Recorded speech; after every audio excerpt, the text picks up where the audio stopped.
Rajim. Bismillahirrahmanirrahim. I seek refuge in God from Satan the rejected. In the name of God, most gracious, most merciful. Assalamu alaikum, everyone. God willing, we are going to start the Quran study from Surah 22, verse 11. The last studies should be actually starting from 13, but in this case, the verse is an extension of the previous verses. So, in the name of God, most gracious, most merciful, fair weather friends. 22:11. Among the people, there is the one who worships God conditionally. If things go his way, he is content. But if some adversity befalls him, he makes an about face, though he loses both his life, both this life and the hereafter. Such is the real loss. So I looked up for the definition of an about face, and it means reverse one's opinion or course of action. So our faith in God should certainly not be conditional, because why would you put a condition on your faith at all? Aren't you supposed to believe in God without any conditions and do what He tells you to do? So our faith is submission, and that's and to be able to call yourself a submitter, the only possible way is that if you believe and do what God says without any doubt. In one of the videos of the Messenger of the Covenant, he says that when God tells you to do something, you should immediately say, yes, sir. So if God says, this is prohibited and that's not, so you should immediately accept it and don't put any conditions on it. One of the examples in the Quran is in Surah 2, verse 142, 145. And there it says, the fools among the people would say, why did they change the direction of their Qibla? Say, to God belongs the east and the west. He guides whoever wills in a straight path. In the footnote of this verse, it says, Qibla is the direction one faces during the contact prayer Salat.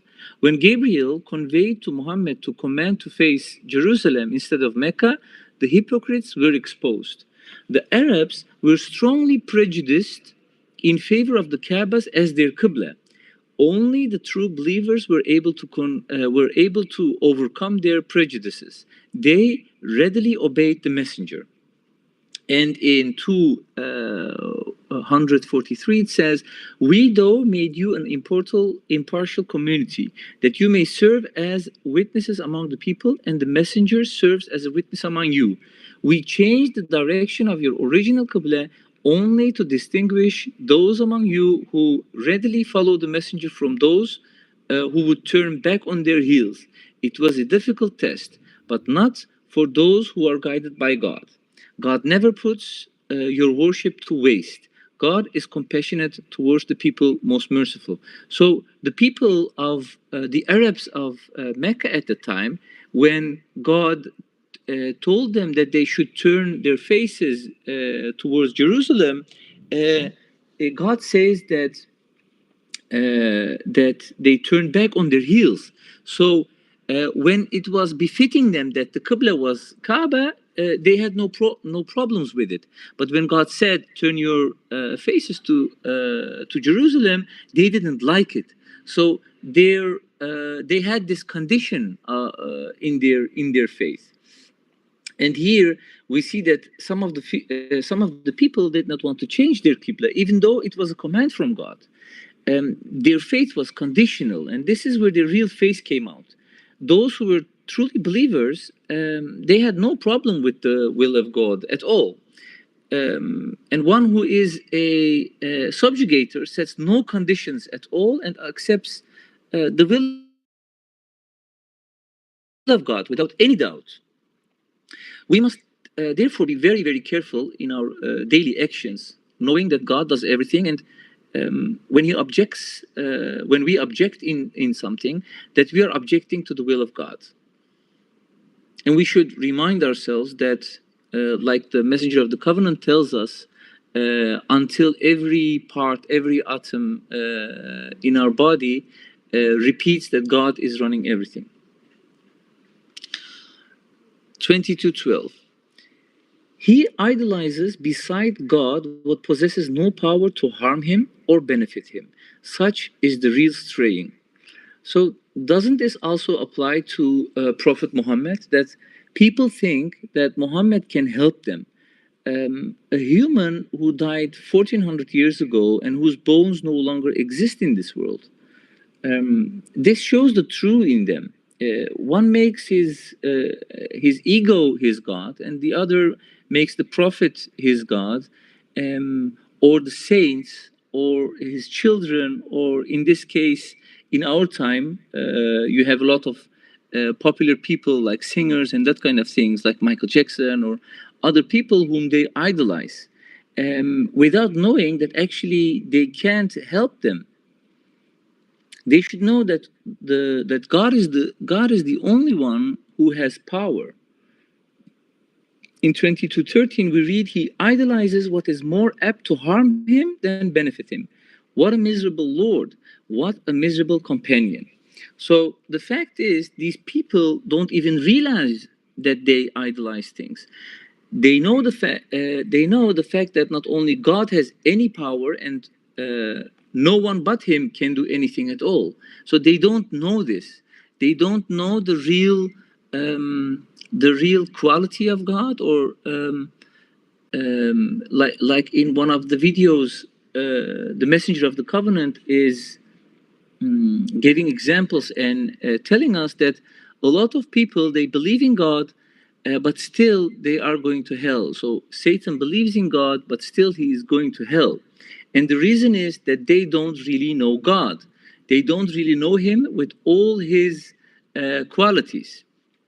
And the most important one, he says, is that God is running and doing everything. So if someone believes that God is doing everything and none besides him has any power, so then there is no way that you are going to idolize something or someone besides God. So the most important problem today in this world is that people don't really know God. They say that they know God. They say that he's the creator of everything, and he's God, and he's capable of doing lots of things. But knowing that God is doing literally everything, you know, even the things, says the messenger, even the things that Satan is doing, he is doing it by the will of God. And people don't know this. A few days ago, a client of mine had a picture of a famous rabbi hang on his wall, and I asked him why he couldn't simply put up the name of God instead. Instead that guy's picture, and they said that the person makes him think of God, and that he is an inspiration to them. When we know from even from the Torah that God says that when only that God is the one who gives an inspiration, and you must not put anyone between yourself and God. So even these people who are, in my opinion, they were religious people. They were Orthodox Jews, and they had this wall made by us. It was a tile wall, and in the middle of it, he brought a picture of this guy, of this famous rabbi.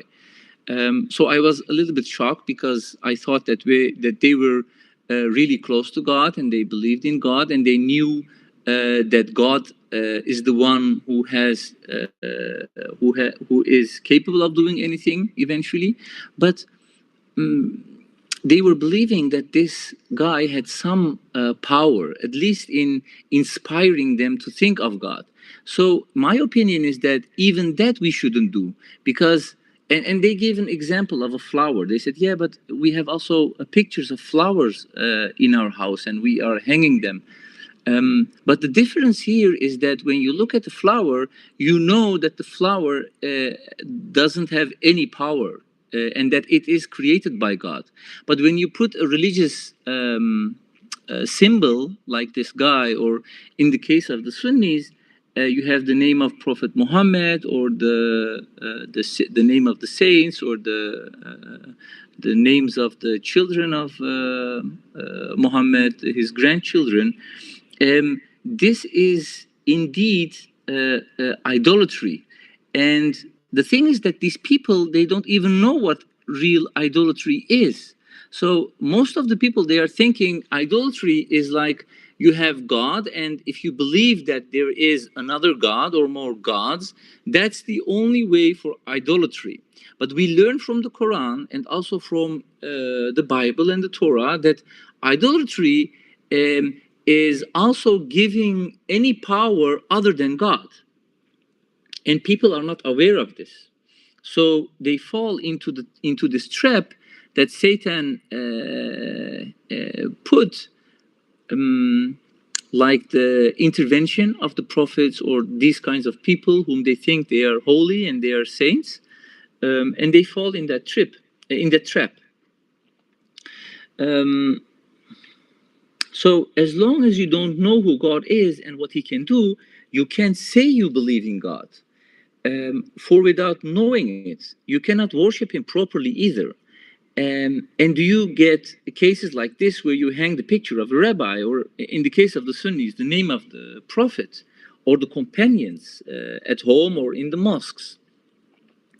We learn from the Quran and in the appendixes, I believe it was in Appendix 5, where it says God's greatness is represented not only by the fact that He holds the 7 universes in His hand, but also by the fact that He fully controls every atom, even subatomic components, everywhere in the greater universe. We can read this in Surah 6, verse 59, Surah 10, verse 61, and Surah 34, verse 3. So you have, we have on one side God, who is controlling every atom and even subatomic components, and on the other hand, you have these creatures, these human beings, who are eating, drinking, sleeping, going to the toilet, being sick, being old, sometimes not even able to walk. They need help from other people to walk, to stand, sitting on a chair, and you are expecting help from those kind of people. Like, so even people who are really reading the Quran or the Bible or the Torah, my opinion is that you can read it 100 times, right, or 1,000 times. The thing here is that you need this good intention, because I know from the Quran that God says that understanding the verses of the Quran, He says that knowing Arabic, you don't have to know Arabic to understand what's in the Quran.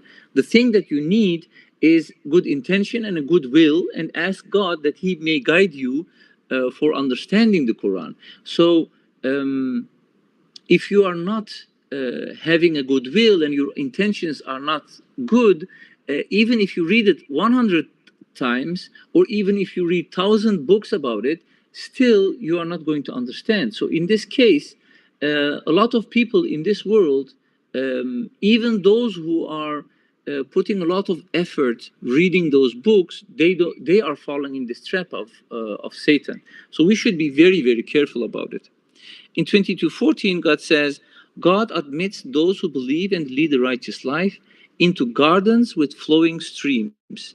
Everything is in accordance with God's will. Indeed, those who reference the rights decreed by God demonstrate the righteousness of their hearts. Happiness now and forever. In 22:15, we read, if anyone thinks that God cannot support him in this life and in the hereafter, let him turn completely to his Creator in heaven and sever his dependence on anyone else. He will then see that this plan eliminates anything that bothers him. I would like to have a small discussion about this verse because I didn't really understand. Maybe we can have after the study. In the next verse, it says, "We have though revealed clear revelations therein, then God guides whomever He wills."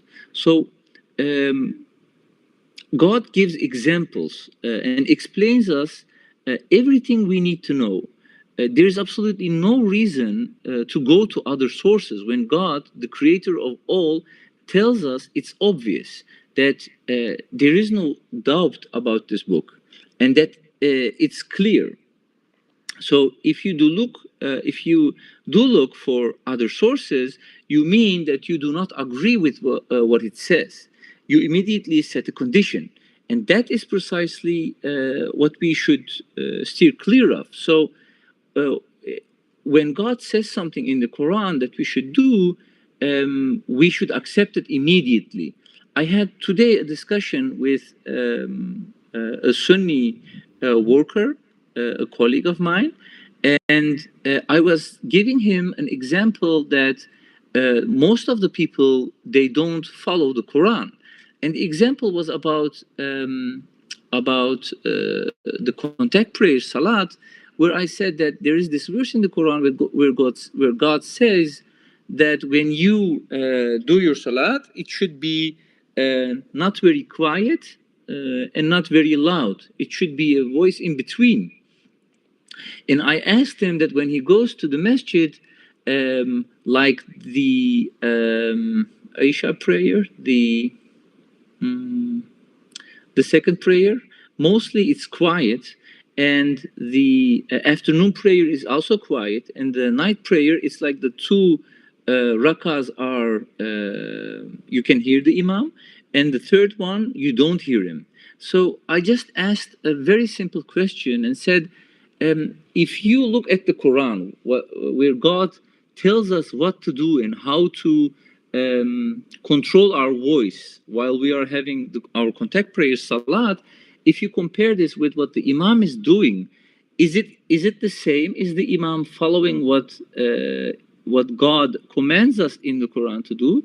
And I was trying like for half an hour, but he still couldn't say that it's not the same. He couldn't say that, yes, indeed, if God says in the Quran that you should control your voice like this, and the Imam isn't doing that. He was still thinking, yeah, but he's doing this, but maybe he has his ways, and maybe there are some other verses in the Quran, or maybe there are some ways, trying to find excuses for even the most simple command that God gives in the Quran.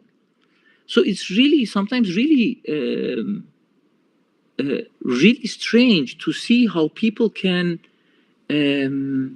deviate from a verse, a very, very clear verse. The same one was like, there's this ayah where there's this verse where God says that anything you eat from the sea, I believe, you hunt or you take from the sea, it's halal. It is not prohibited. But still, you have a lot of people that there are some foods that we can take from the sea, but they call it haram. They say that it's prohibited. Even that there is this clear verse in the Quran where God makes it so simple. And then we shouldn't be very surprised to see that those people go to hell. And this is also a way of, this is a way of idol worship, right? Like God says, do this, and still you are not following it, and you are looking at other sources, trying to find still things that are different from the Quran, and then saying that you believe in God. Um, so the thing is that heaven is not meant for everyone, right? And God says in the Quran that even if He sends those people 1,000 times back to this earth, they will still do the same. They will still go for idolatry.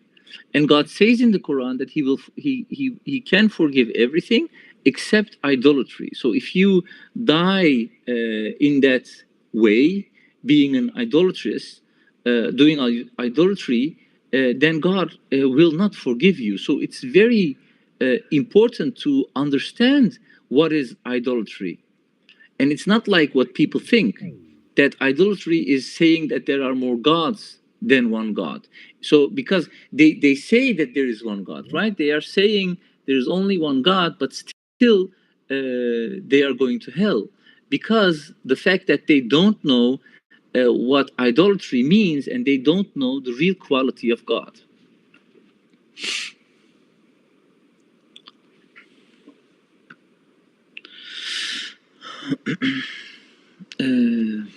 So it says God the only judge, 22:17. Those who believe, those who are Jewish, the converts, the Christians, the Zoroastrians, and the idol worshippers, God is the one who will judge among them on the day of resurrection. God witnesses all things.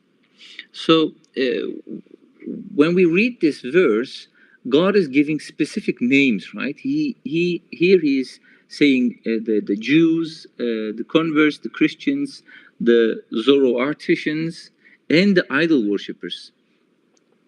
So he is giving us even the names of the ones where God is going to judge among them on the day of resurrection.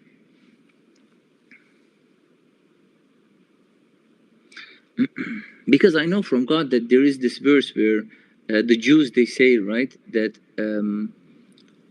they say that hell is going to burn them for a specific time period, and in the end they will go to heaven.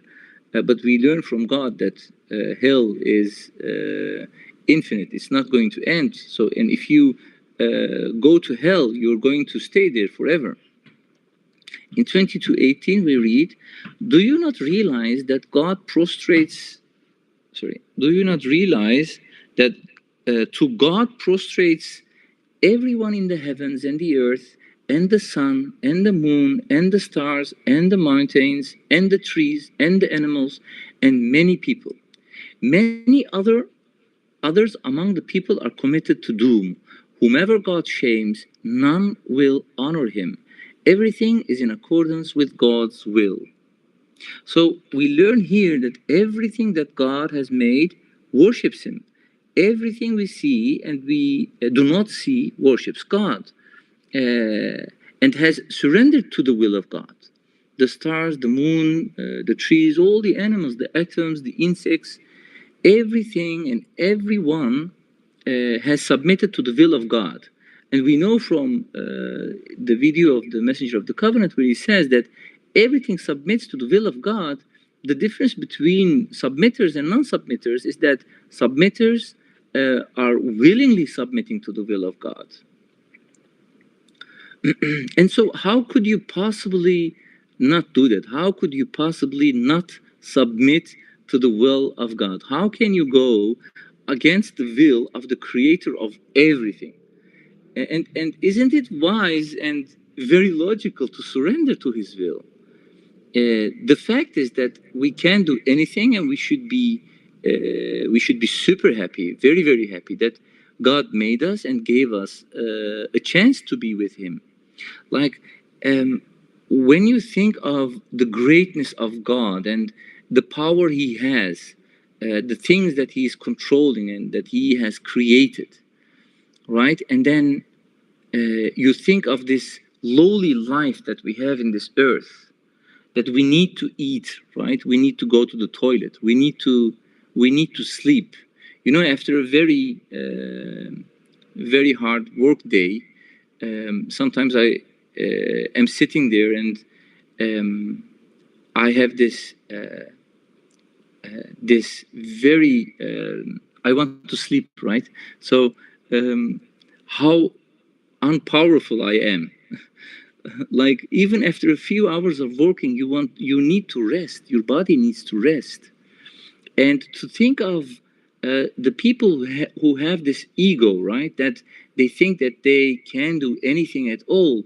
Like in the example of Pharaoh, or the example of the people that God gives in the Quran, And the people of today's world, like the leaders of the countries, thinking that they have actually any power of doing anything at all.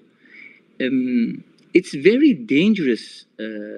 It's a really dangerous thought that you have any power. If you compare it with what God has, actually there is nothing to compare, right? But what can you compare if all power belongs to God only? And it's very, very dangerous. Like in the next verse, it says, "How terrible is hell?" And we read in 22:19, God says, "Here are two parties feuding with regard to their Lord. As for those who disbelieve, they will have clothes of fire tailored for them. Hellish liquid will be poured on top of their heads. As for those who disbelieve, they will have clothes of fire tailored for them. Hellish liquid will be poured on top of their heads." In the footnote, we read, "People who have insisted upon going to hell will inevitably complain. Had we known how bad this is, we would have behaved differently. They will be told that the horrors of hell have been pointed out to them in the most graphic, though symbolic terms. It should be noted that heaven and hell are almost invariably mentioned together in the Quran. And indeed, we read in the Quran that God gives us examples, like this verse that I have read. It says, "As far as for those who disbelieve, they will have clothes of fire tailored for them. Hellish liquid will be poured on top of their heads." Like how, even if you are, can you imagine that? Can we imagine what that means? And it's not like for a few minutes or few seconds or few days. It's like forever. So this is really serious. Um, uh, we should really be careful, actually, in this worldly life.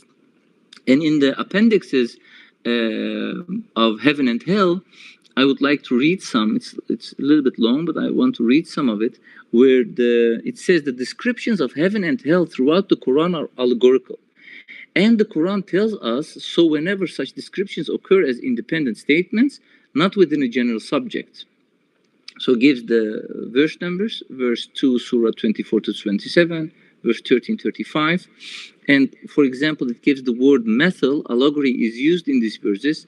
Linguistically, the word methyl in these verses can be removed and we still have perfect sentences. But it is there because the descriptions of heaven and hell are allegorical. What heaven and hell are really like is far beyond our comprehension, hence the need for allegory. So even when I read the surah where God is saying that there are clothes of fire tailored for them and hellish liquid will be poured on top of their heads, this is allegorical, right? But even that makes you very, it's really scary.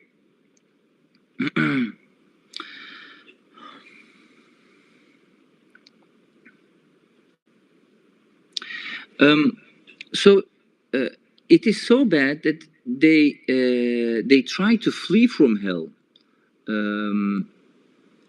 In Surah, it says, "Yet even the lower heaven is an incredible, fantastic prize for those who are fortunate enough to escape hell and end up in the lower heaven.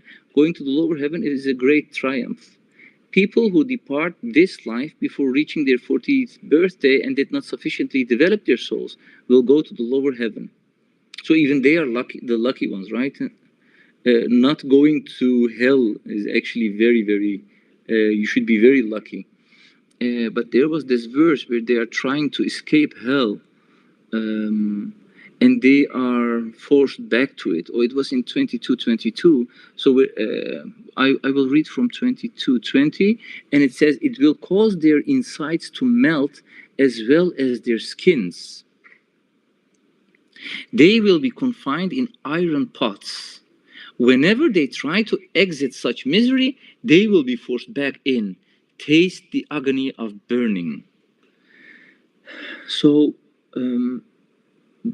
the people of hell it says, whenever they try to exit such misery, so they probably are trying all the time to go out from hell. So who wouldn't try that, right? Like, it's a place that we even can't imagine how it is. And God is telling us that whenever they try to exit such misery, they will be forced back in. And knowing that you can never escape it, right? It's like it should um, be a good example for ones who use their minds. Um, we should know that it's really serious. Um, that we should try not to go there, and try and do our best. And I think the only way is like asking God for help, not to put us there. It's a very bad place.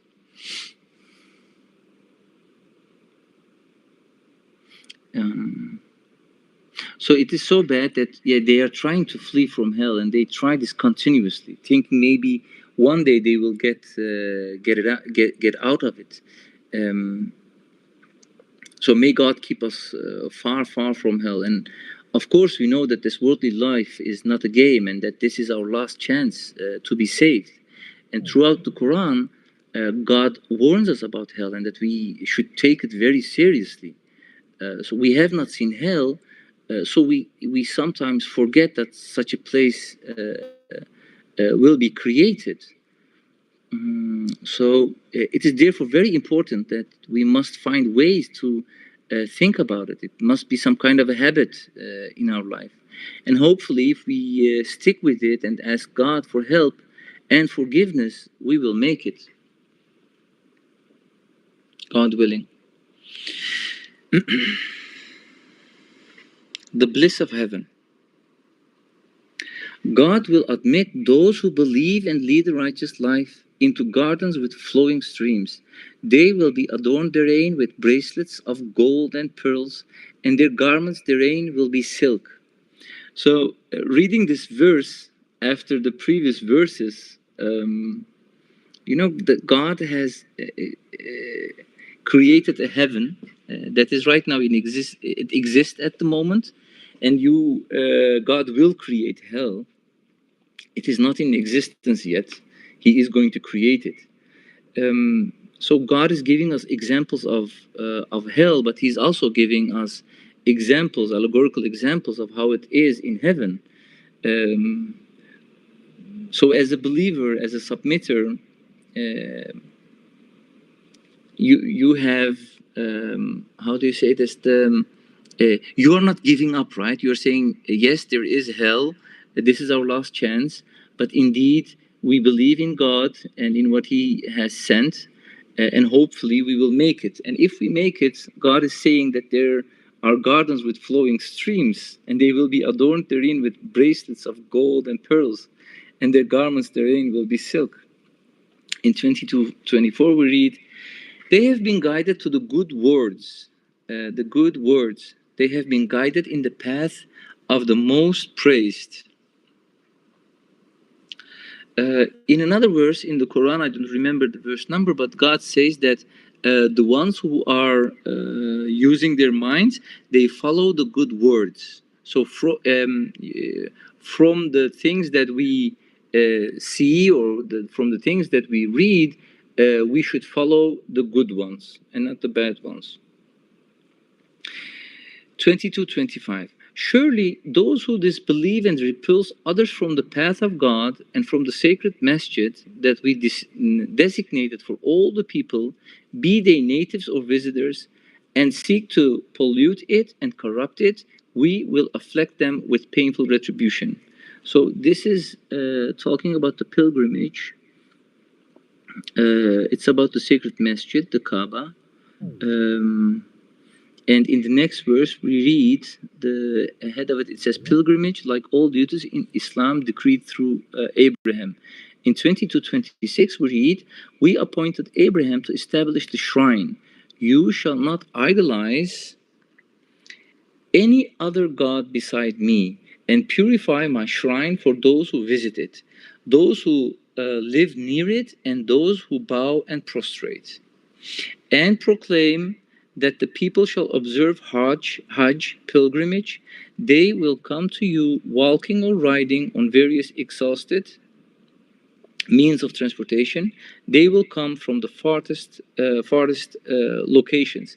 So, if I'm not mistaken, from the app, I got the message that the Hajj started yesterday or a few days ago. Please tell me if I'm wrong. And we are reading, mashallah, the verse that is about the pilgrimage. In the appendix, it says about Abraham as the original messenger of Islam. In the appendix 9, I believe, that today even I had this discussion with the same person that he said Islam starts with Muhammad, right? But Islam doesn't start with Muhammad. It actually starts with Adam, with Prophet Adam. And we know from the Quran that Abraham is the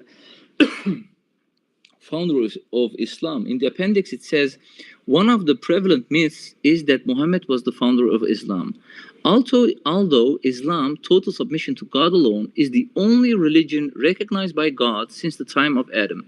This we can read in Surah 3, verse 19 and 85. Abraham is reported in the Quran as the first user of the word Islam and the one who called us Muslims in 2278. Abraham's exemplary submission to God is demonstrated by his famous willingness to sacrifice his only son, Ismail, when he thought that that was God's command. As it turns out, such a command was in fact from Satan. And in short, it said Islam is called Millat Ibrahim, the religion of Abraham, throughout the Quran. And there are verses in the Quran about it. And moreover, the Quran informs us that Muhammad was a follower of Abraham. This is really a big trap of Satan, telling people that Muhammad is the founder of Islam.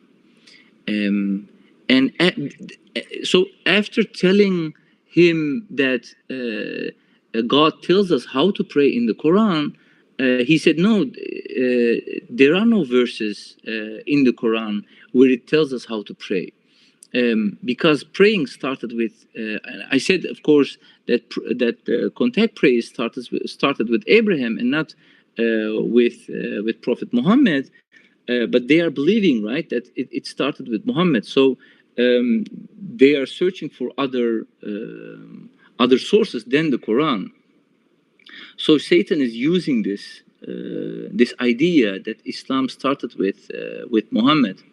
And the one who reads Quran with the good intentions can clearly see that the Quran says it's that Abraham is the father of Islam, and that the practices that we know, like the Hajj, the pilgrimage, the fasting, the zakat, and the contact prayers started with him.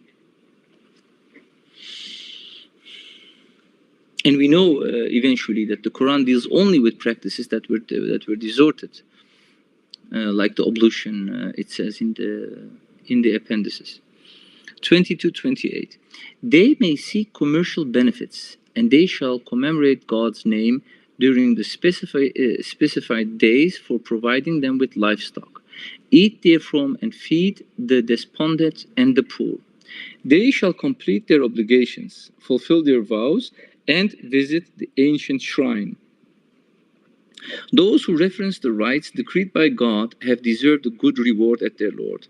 All livestock is made lawful for your food, except for those specially prohibited for you. You shall avoid the abomination of idol worship and avoid bearing false witness. You shall maintain your devotion absolutely to God alone. Anyone who sets up idol beside God is like one who fell from the sky, then gets snatched up by vultures or blown away by the wind into a deep ravine. So today in Kaaba, God says clearly, right, in the Quran, Surah 72, verse 18, he says that the messages belong to God alone, and that you should not mention anyone else beside God. So in almost all the mosques in the world, and also in Kaaba, people are commemorating others than God. So their Hajj will not be accepted, and they are doing idolatry in Kaaba. And I remember from one of the videos of the Masjid of the Covenant that there will be a day, hopefully soon, that we can go to the Kaaba, where it is going to be the first one where God alone is mentioned, and the Hajj is done after almost 1400 years ago, like it should be. Hopefully, we will see those days. Shall I stop here or can I go?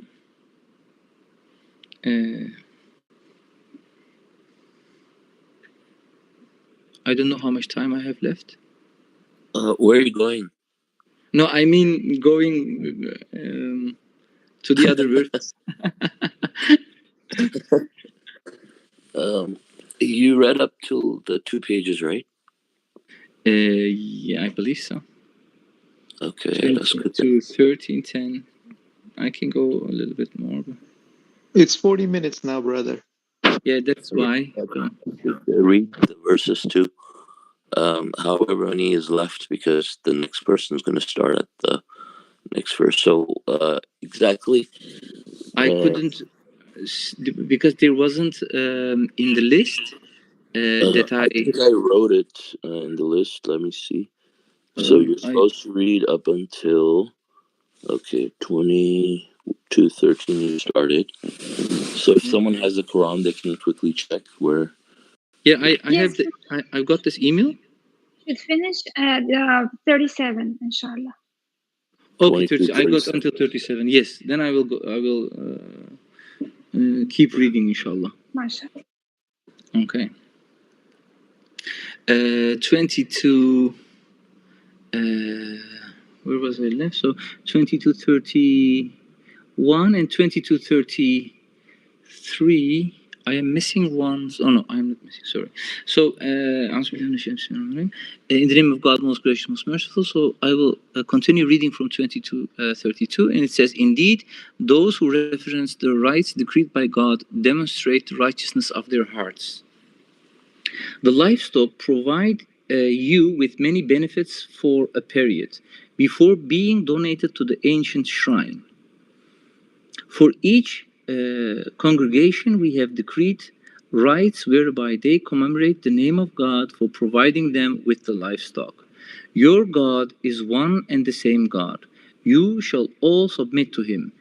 Give good news to the obedient. They are the ones whose hearts tremble upon mentioning God. They steadfastly persevere during adversity. They observe the contact prayer salat, and from our provisions to them, they give to charity." So here, where it says, they steadfastly persevere during adversity. And in the verses that we have read, it said that the ones who are going to lose, they put conditions.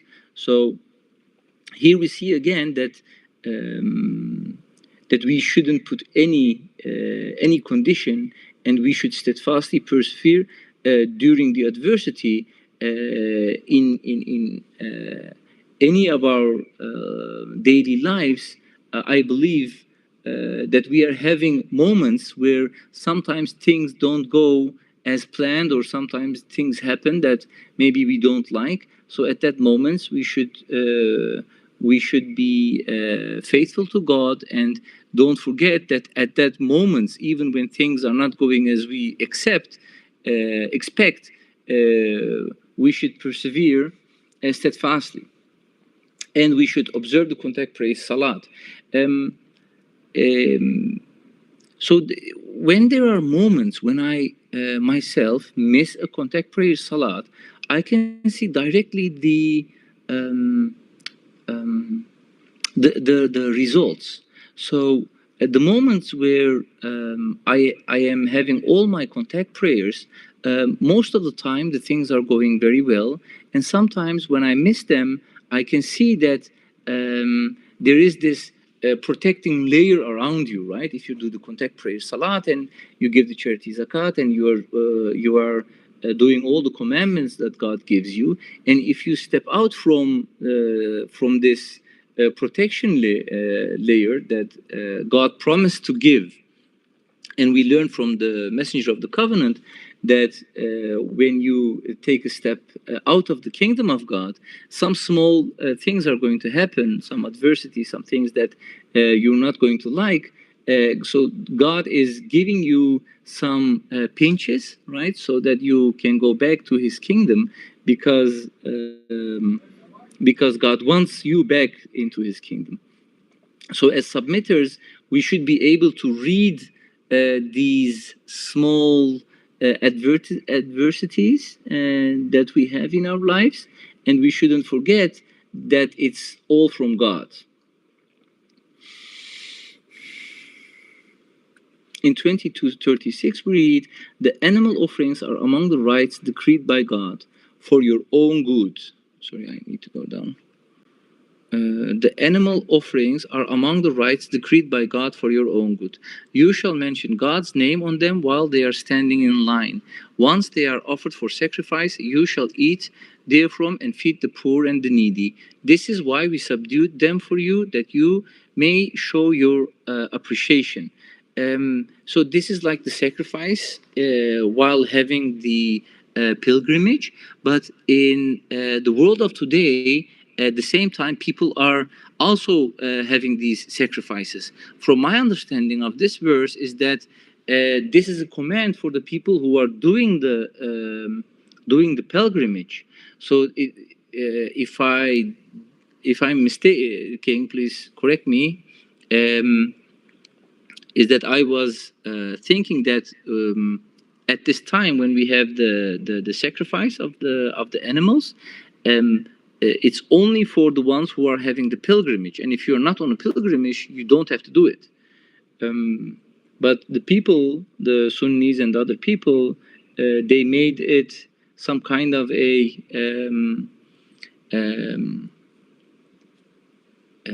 standard thing, right? That at this time, everyone in the world are going to sacrifice the animals. 22:37. Neither their meat nor their blood reaches God. What reaches Him is your righteousness. He has subdued them for you, that you may show your appreciation by glorifying God for guiding you. Give good news to the charitable. So indeed, the meat or the blood doesn't reach God. You know, God doesn't need it.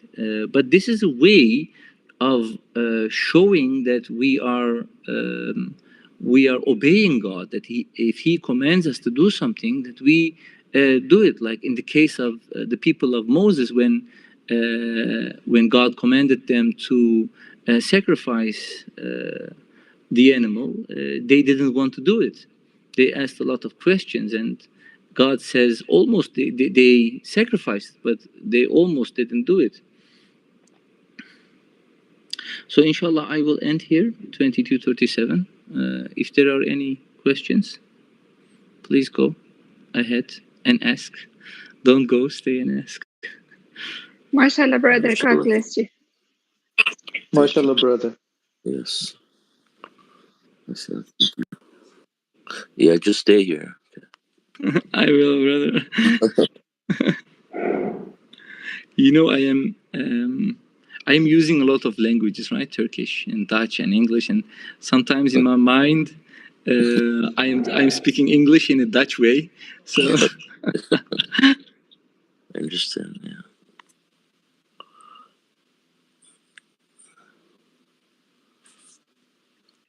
MashaAllah, brother. I just wanted to share this experience that when you asked if somebody has a Quran to like a hard copy to look at, it's just immediately I picked up the Quran and opened it, and it was on the same page that we were actually studying. MashaAllah, it was like the same page that you asked how many more verses should we go to finish the 2 pages. So subhanAllah, God is showing us the signs that He's listening, He's with us. MashaAllah. SubhanAllah.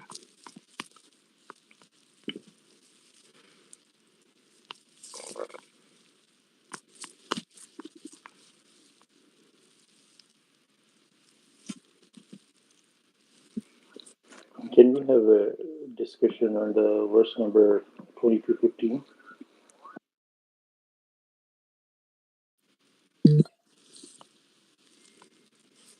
Sure. Do you have a comment regarding that? No, brother Jaffer wasn't unable. He said he wants to us to discuss because he was kind of confused about that verse. Oh, I mean, he didn't understand that verse. I'm sorry. Yeah, so let me read it. It says, if anyone thinks that God cannot support him in this life and in the hereafter, let him turn completely to his Creator in heaven and sever his dependence on anyone else. He will then see that this plan eliminates anything that bothers him. So, if anyone thinks that God cannot support him in this life and in the hereafter, why should anyone think actually that God cannot support? If you believe in God, then you should know that he can support you. And he says, let him turn completely to his creator in heaven and sever his dependence on anyone else. So is it about someone who does believe in God but doesn't know the quality, right, that he can support him, and that he's thinking that he's dependent on something else, and God says you need to leave the dependence, right? You need to Yeah, so the way, I mean, I understand this is one. I mean, it's good to mention when you read this verse on how, how blindly, people who, translate Quran and have translated Quran in English, like how bad they translate. For example, if you read 22:15, other translation, they're very bad translations. Like they talk about. They do a literal translation, not an actual translation. It says, for example, it says, whoever should think that Allah will not support Prophet Muhammad in this world and in the hereafter, let him extend a rope to the ceiling, then cut off his breath, and let him see, will his effort remove that which enrages him, right? And so thank God, first of all, that we have a translation which correctly translates the essence of what God is saying in the Arabic, which is that if anyone thinks that, God cannot support them in this world, that they should sever dependence on anything else that, bothers them. Like if anyone thinks that God cannot support him in this life and in the hereafter, let him turn completely to his creator in the heaven and sever his dependence on anyone else. He will see that this plan eliminates anything that bothers him. So, first of all, uh, God says that we have to turn completely to God, our Creator in the heaven, and we have to sever our dependence on anyone else, right? If you have any problems in your life, you should devote yourself completely to God alone, and He will see that this plan eliminates anything that bothers Him. So basically, you will have perfect happiness now and forever, as the subtitle says, right? So if you feel that God cannot support you in this life and the hereafter, those that's an idol worshiping thought, right? I mean, that's an idol worshiping mentality when people despair of God, or when they think that they need other entities besides God to get them to God or to help them achieve happiness, uh, and they have dependence on other than God. Then God says, you should sever the dependence. If your happiness is dependent on anything other than God alone, then that thing is your idol, because you only need God. You don't need anything else in your life to make you happy. Like if there's anything in your life that is able to take away your happiness, make you feel that that means that thing is really your idol, because you shouldn't want anything other than God to be there for your happiness. And if something is so important to you that it takes away your happiness, then really that thing has become your God. So that's also one aspect of this. so you should let go of it, like Yeah, yeah, and you should stop. Also means that you should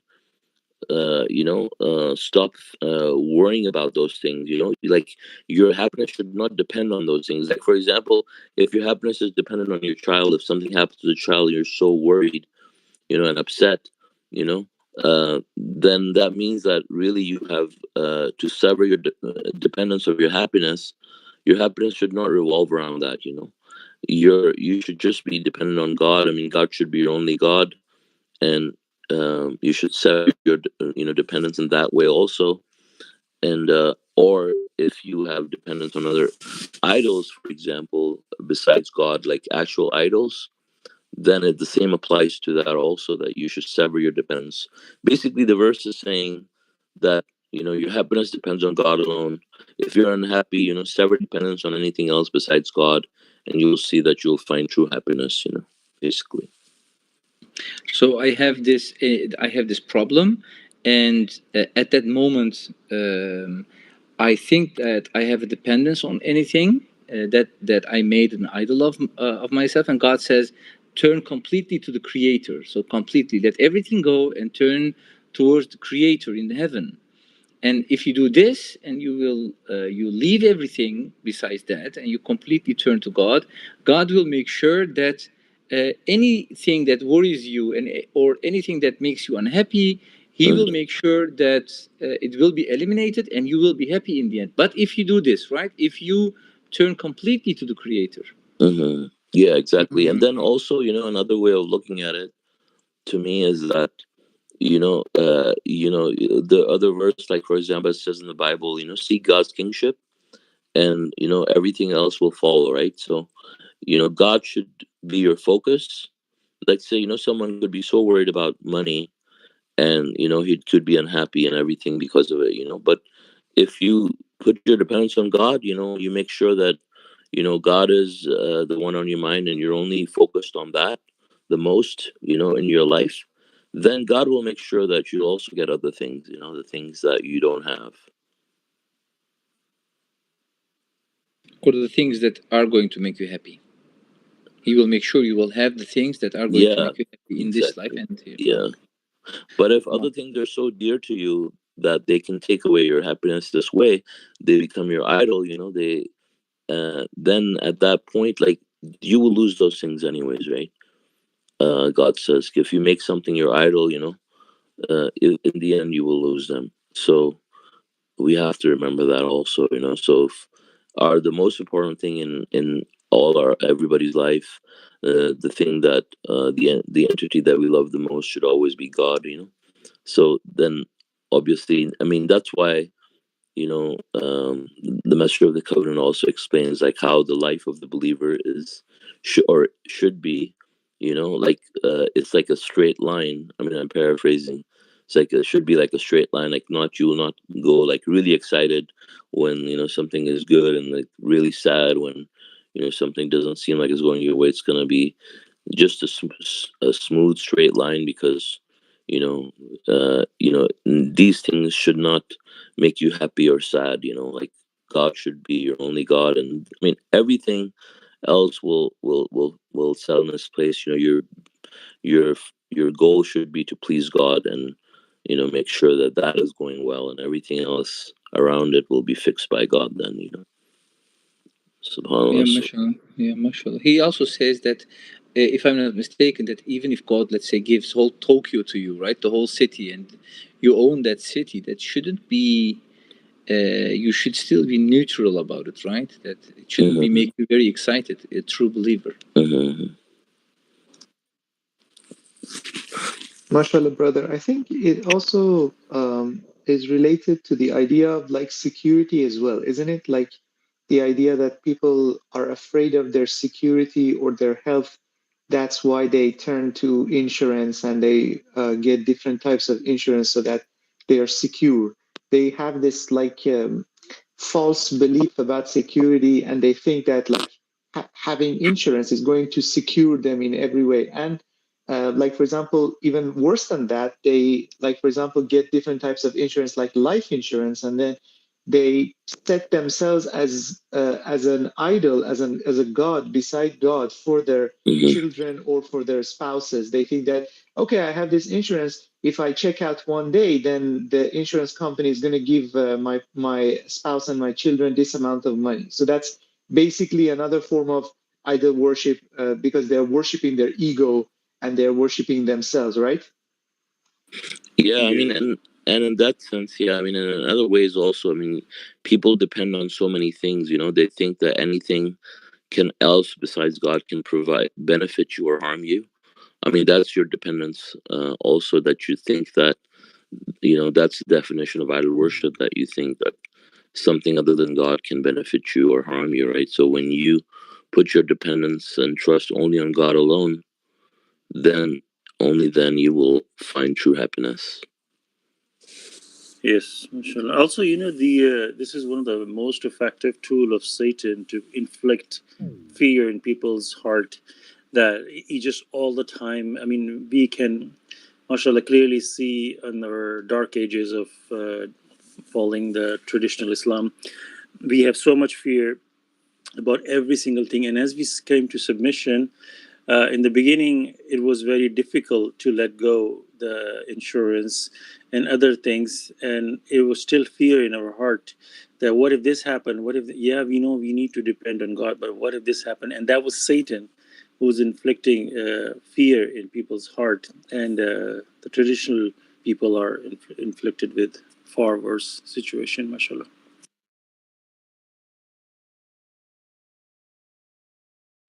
So I have a situation at the moment, like in construction, before the holiday starts, it's extremely busy, and I have this idea that I want to finish like almost all the projects before my holiday starts actually. So I'm working very hard to finish them, so I can go on holiday, and when I'm on holiday, I don't get any phone calls and that kind of things. Um, is it wrong for me to work a little bit harder or more than my normal days to this is like the main idea, and sometimes I'm thinking, right, that I am working too much for this life actually. um, but in a way it's like your job, and you have your responsibilities. I know that everything is from God, of course, and I'm not controlling it. Um, but is it a wrong idea that I think that God is making me work so I can finish the things, and that will make me also happy? And I know it shouldn't be a thing to, I should be neutral, right? But I still have this idea of, and the responsibility, finish and then go, and then, but I'm working like more, and I'm working harder to do that. Can you guys share your thoughts about it, if it's wrong or not, or should how to act actually, how should I act in this case? Yeah, mashallah. I mean, there's nothing wrong with working, in my understanding, and you know, everybody can have their understanding.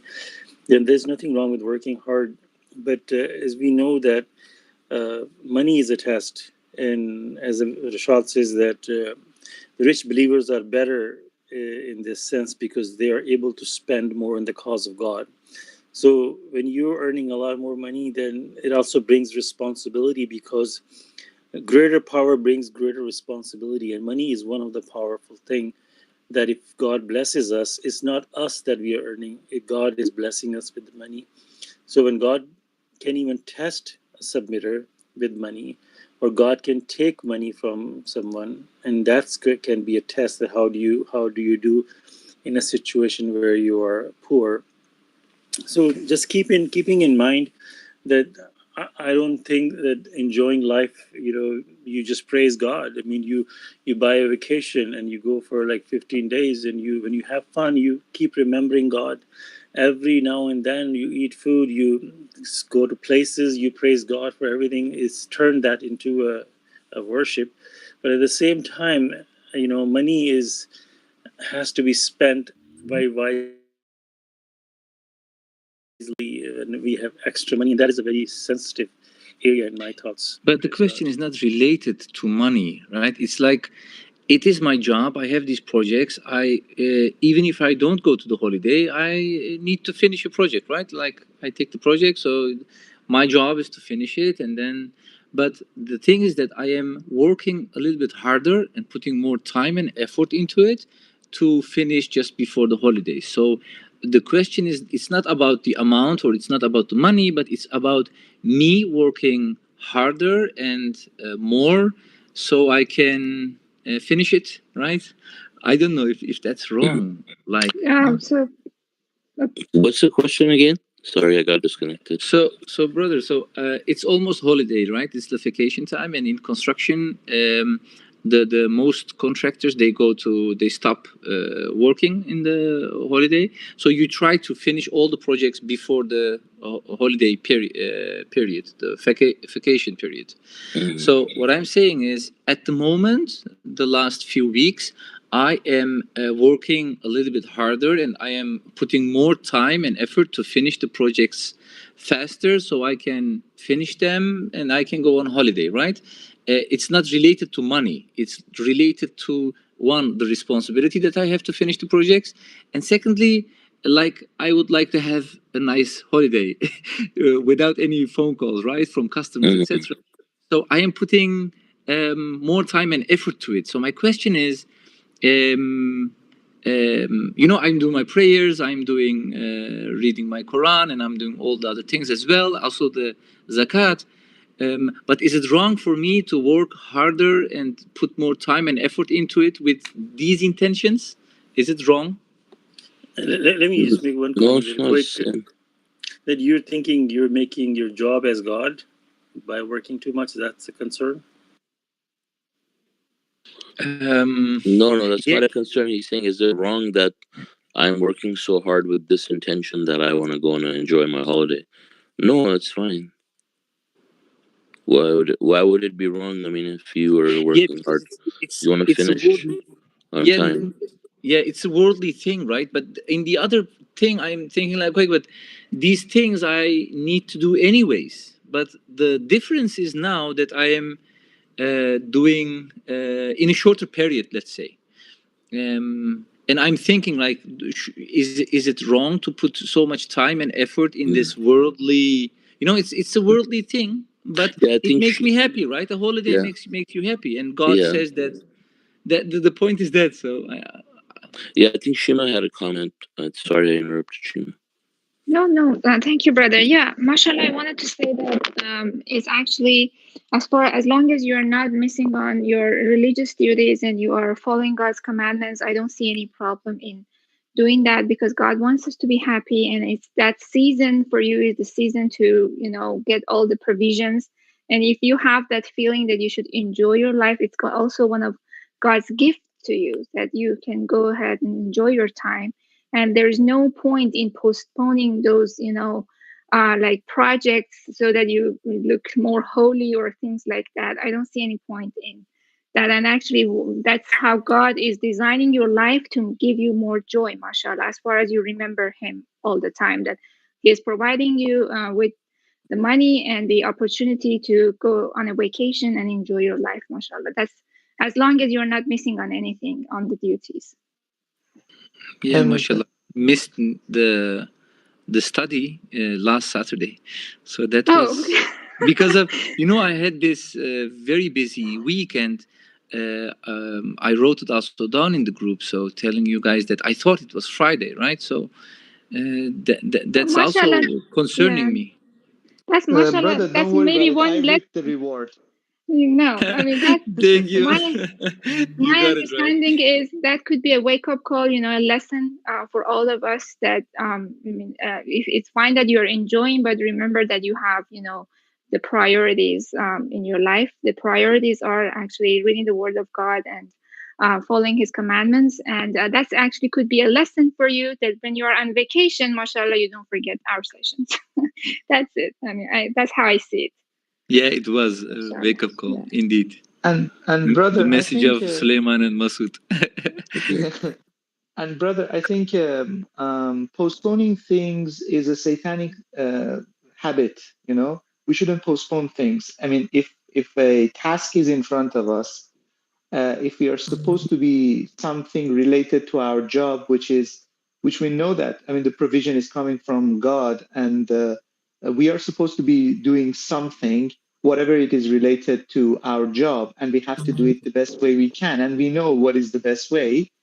So I think postponing it in any way is a satanic habit, and we shouldn't do that. I mean, because it goes on your nerve, it goes on your mind. It, whether you like it or not, it's gonna take up some of the functionality of your brain and your memory. So even if you postpone it and then you go on vacation, again, you're still thinking about the work, and you're not enjoying your vacation, and you're not doing the job.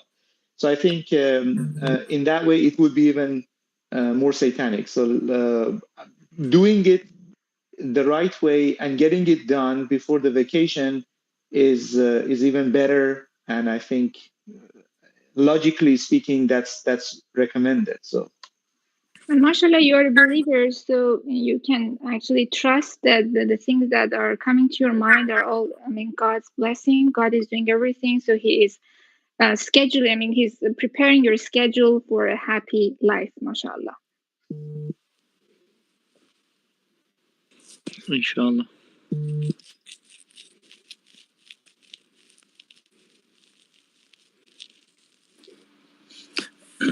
So, on that verse, I just want to read it. These verses are so, I mean, when you read them in the traditional translation, they're like just silly. I mean, look at this verse 15 that we just read. And this is pretty much translated across the board, that that 22:15. I'll just read the part of it. Let him stretch a rope to the roof and let him hang himself. So it's literally committing a suicide. Then let him see whether his tragedy, you know, take the thoughts out of his head. I mean, yeah, of course, that's going to take the thoughts out of your head because you're dead. What kind of, that doesn't make any sense.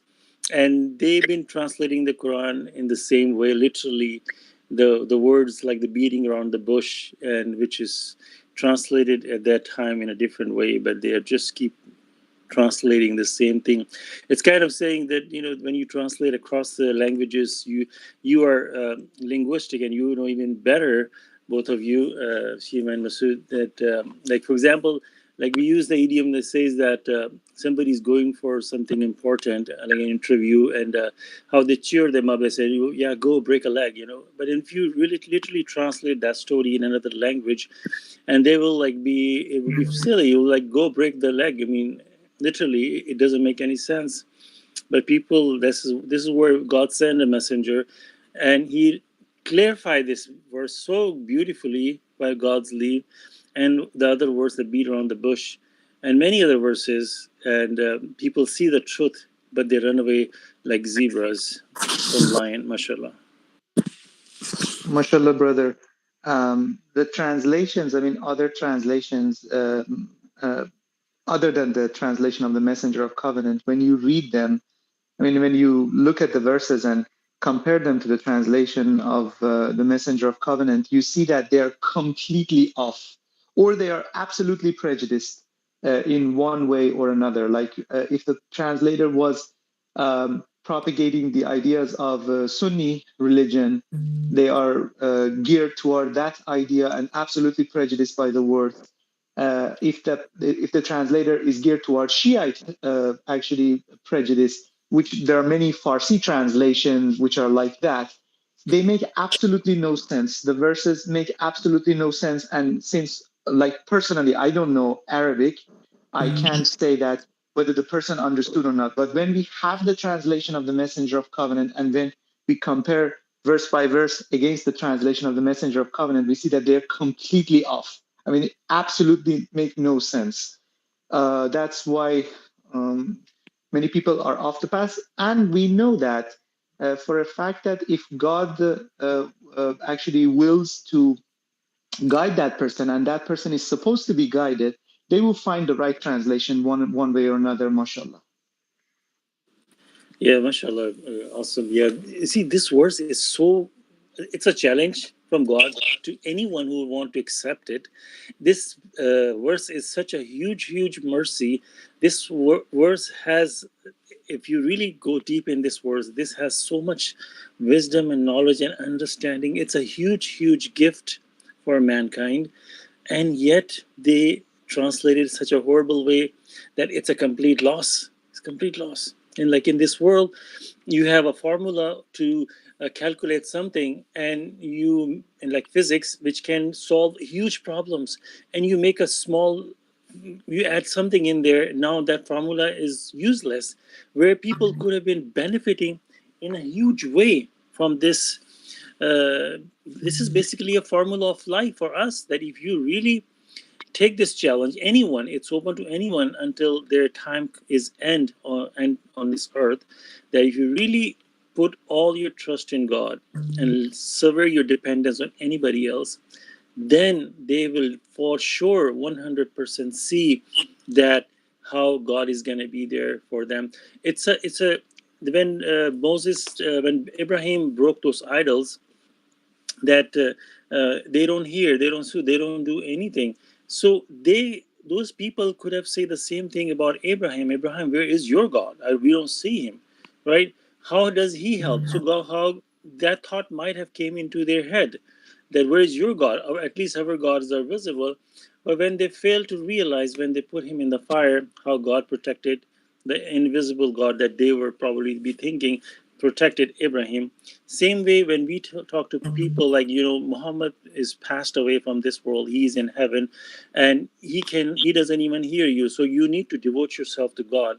And they can say the same thing to us, that what about you, you worship God alone, how God helps you. So this is the answer to that, that though they may not be able to see it, it's those who take the challenge and accept it and just put their full trust in God. They will see how their life changes instantly, and that's one of the things that will keep us locked into God. MashaAllah.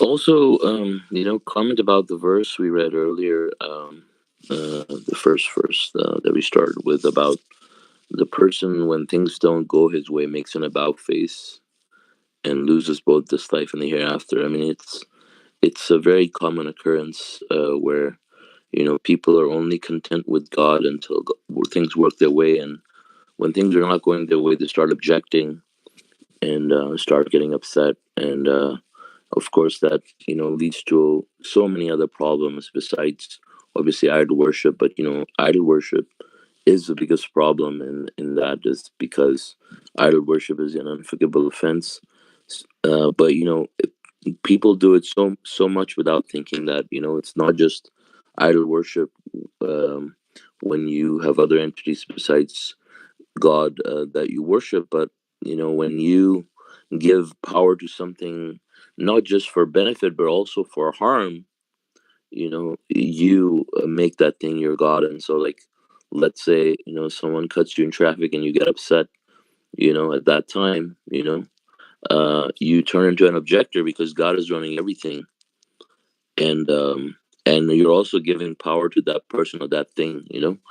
And when something really bad happens to people, depending on the severity of what happens, people can really get very angry very quickly. But knowing that God allowed something to happen, and it wasn't this person that did it, it was probably because of something you did.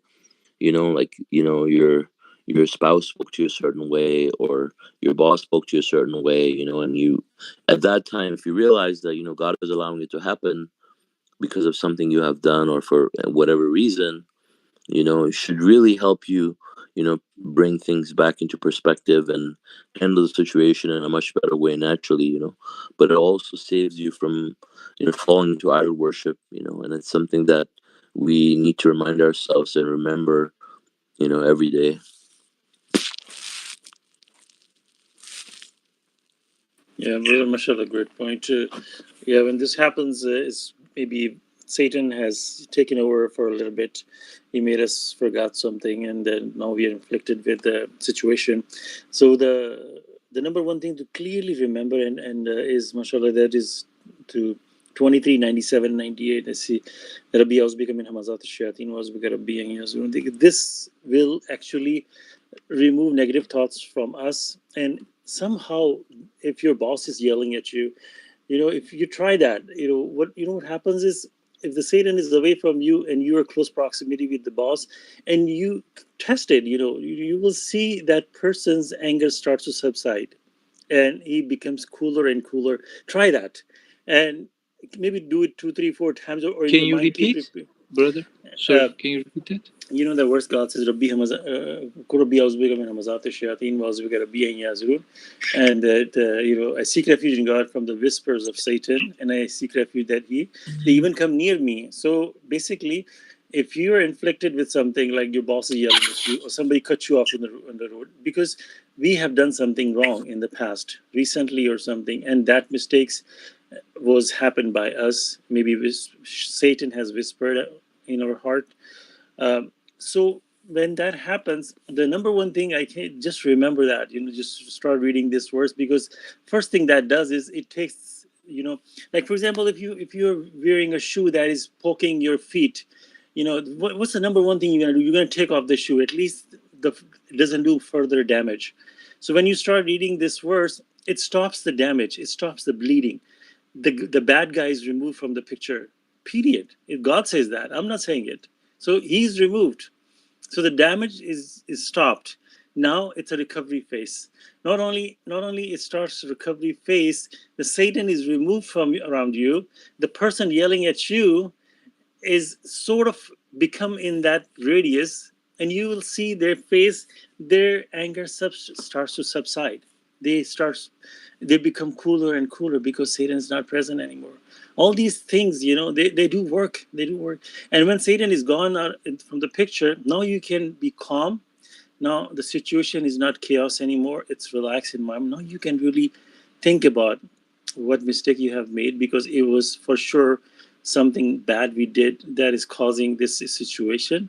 We can repent to God. We can maybe we can remember. Maybe I forgot to say mashallah or inshallah in the last 30 minutes, or maybe in the, or you can just say, my Lord, please forgive me that any of those things that I have made mistake, and maybe I forgot to say these things. Please forgive me, and I seek refuge in you. I mean, you'll see things starts to turn around, and these things do work, mashallah. That's what I was saying. Praise God. So Satan is going away when you read that verse? Yeah, God says that. Basically, yeah. Yeah. Yeah, I mean, I seek refuge that they even come near me. What does that mean? Like they will just out of the picture. They're just far away from you now. So anybody around you maybe you will see that things starts to change. I don't know what happens. This is some spiritual thing, or I don't know what happens. Things starts to change basically, mashallah. Yeah, so I had this question similar to that you have the two persons, right? The one person is you and the other person is in front of you. So when you say I seek refuge in God from Satan, does this also remove the Satan that is with the other person, or is it only your Satan that is going to leave there? So Yeah, Well, Jafar, it is for it's us. not like exorcism. No. no. It is for No. us. But I think I don't know. Somehow try that. I know somehow things starts to change. This verse, if you say that the 23, 97, 98, if you can memorize in Arabic, because it's a mathematical. There from Rabbi to the end of the other verse, the letters is 19. It's 38, and they're multiple of 19, and the geometrical value, I think mashallah Masood said last time that it's a multiple of 19, so it's a mathematical composition. So if you say in that, it has a special effect in that sense. Well, you can say in Arabic, but that only affects the person who's saying. But somehow, I don't know what happens, that the other person starts to, the situation starts to change for some reason. I don't know what happens. It's God knows best. Then that maybe that person is also for that time being, Satan is completely out, or the whispers are gone, or what happens. But it just changed the situation. Even Rashad says that you say 1,000 times, it's not even enough. So this is a very powerful tool for us, mashallah. Yeah, mashallah. The way I understand it is, Satan is prevented by Ghazli from affecting you, for influencing you, and from hurting you, right? So basically, when you say Rabbi Auzubika bin Hamaz al-Shayateen, you're actually asking God to protect you from the whispers of the devil, and to not even just protect you from the whispers, but just to even protect you from him coming near you. So you're just asking for God's protection from Satan. So Satan's not allowed to harm you, basically, right? But I mean, obviously, whether it's true directly to you, I mean, obviously, Satan's not gonna. Well, for Satan to harm you, either, I mean, obviously, one thing he can do is he can whisper to you, or something he can do to maybe cause the other person to say hurtful things to you, or whisper things into you, like, for example, say wrong things to you, for example, right? So God, I mean, now it's up to God how he protects you from Satan, but you ask God's protection, and God protects you from the whispers or any scheming Satan's up to in some way to but I mean, it could just even be your own perception of the situation that just changes for you, right? That you don't perceive the situation the same way, and you even would react differently, knowing that you're aware now. You're able to see, the true perspective of things. Yeah, because of the last thing you said about when you say it yourself, the Satan will go from you. It will affect you, but maybe not the other person. So then I ask the other person, if it's like a Sunni guy, I ask him to say the same thing, like I seek refuge from Satan. Sorry, from Yeah, but why you know, why should you like, I mean, the thing the, is, if Satan's you're protected from Satan, you don't have to worry about the other person anyways, right? Whoever it is, or whatever they're up yeah, to. I maybe mean, then the devil will, he will go away, Satan right? could be with them and really exploiting them, but that's not going to hurt you, right? Because you're protected by God anyways. No, no, no, because of the thought that it is whispering into his or her ear, right? So then when you ask them to say it, and if they say it, then it will go away. And when you have this discussion about like religion, the idea is like then there is no Satan. So they will be more logical, and maybe it will help them, to understand the verses, what is in the Quran and what you're talking about. Maybe, but they're not sincere with God. I don't know if these verses will affect them in that sense. Yes, exactly. MashaAllah. I wanted to say that if it's just lip service, or if they are doing that just to please you or to accept what you say, it's not going to function. I've experienced this. Yeah. Yeah, mashallah. Also, Salman, what you said that yeah, your perception changes when you say these verses. Like, even if you're getting angry at your coworker, and in your heart you start saying these verses, the anger subsides in you, and then you see the situation very differently, when you don't aggravate anymore, and things starts to calm down right away. Even whether your spouse, your child, if you're getting angry, and you start saying these verses, the anger goes away, and then you see this whole situation very differently, very calmly. Like when people are in chaos and screaming, what is the host, what does it say? It makes everybody quiet in the lounge. Then it's complete dead silence, then he starts speaking. So that kind of a situation, mashallah, praise God. Which verse was that you mentioned, brother? Surah It's and verse number. Surah 23. And it's beautiful that the name of Surah is Believers. And this is amazing. The God put these verses in the Surah, which is for audience are believers in that Surah. And this is specifically for believers. Surah 23, verse 97 and 98. MashaAllah.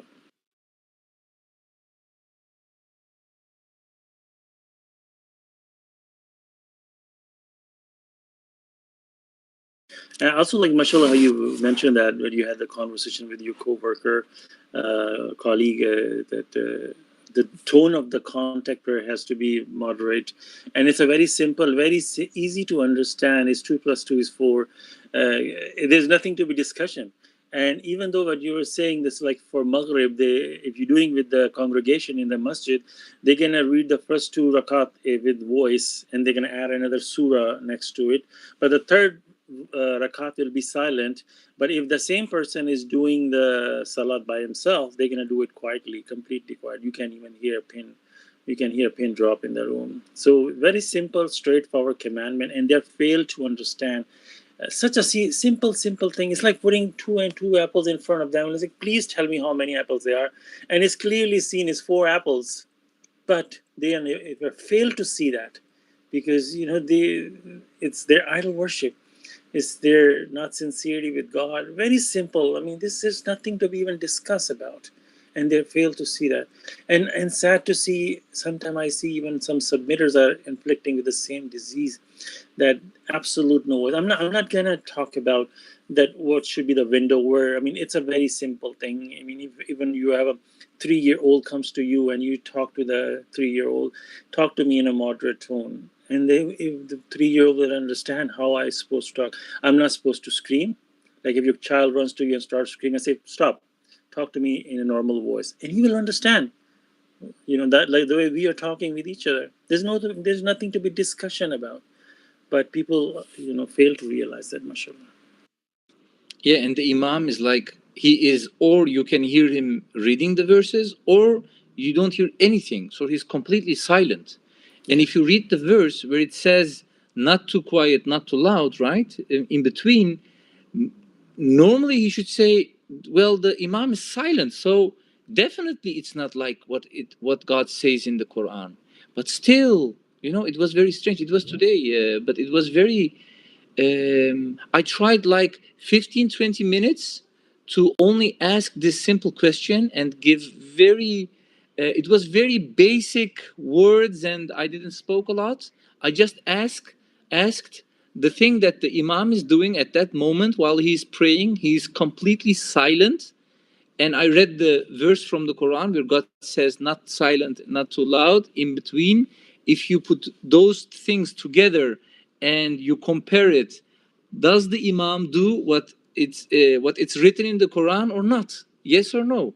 But he still didn't answer. He couldn't answer. It was very strange. So simple things, and then Brother, I think the reason is the fallacy that they make. If you remember the great debate between Dr. Rashad Khalifa and there was another person, Abdul Rahman Salem or something.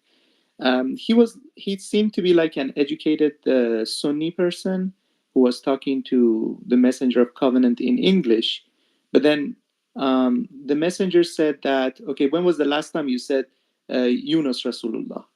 Then he said, when I say Ashhadu an la ilaha illallah wa ashhadu anna Muhammad Rasul. So 4 times this went back and forth, and that person didn't answer the question that Dr. Rashad Khalifa was giving.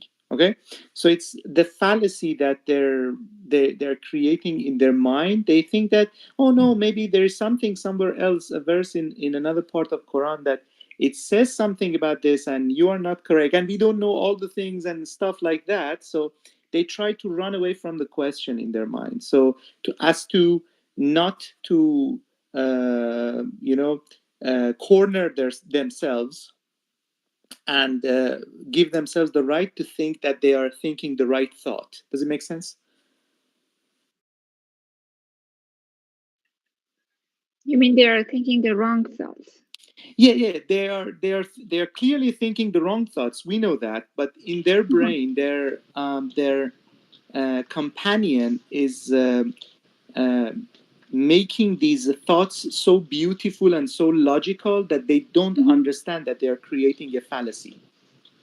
Basically, Yeah, of course. that's the same fallacy that the Christians have, for Trinity. If you go to them and say that where is the place in Bible that Jesus said, I am God, they can't find it, but they create another fallacy, Irshad is to make them think that they're thinking the right thoughts. Exactly. Their companion is giving them that idea that they're thinking the right thoughts. What we Yeah. know clearly they are wrong, but Mhm. they think Yeah, that they they are having think. the right thoughts. That's their Yeah. that's their Mhm. illogical logic Mhm. that their companion is giving them. Does it make sense? Yeah. That's the nature of fallacy. You know, that's the nature of fallacy. Mhm. You are asking a logical question. The person is turning it around and bringing back another question for you, which is Mhm. absolutely irrelevant to the first question, and they Yeah. are creating more and more of that. If you look at I mean, I think all of us, if we have one way or another looked at the ways that people like Ahmad Didat, Zakir Naik, and other people are making comments about, oh, and they seem very logical and very well versed and stuff like that. But I mean, when you listen to them for 2 minutes, you understand that's a complete fallacy, you know?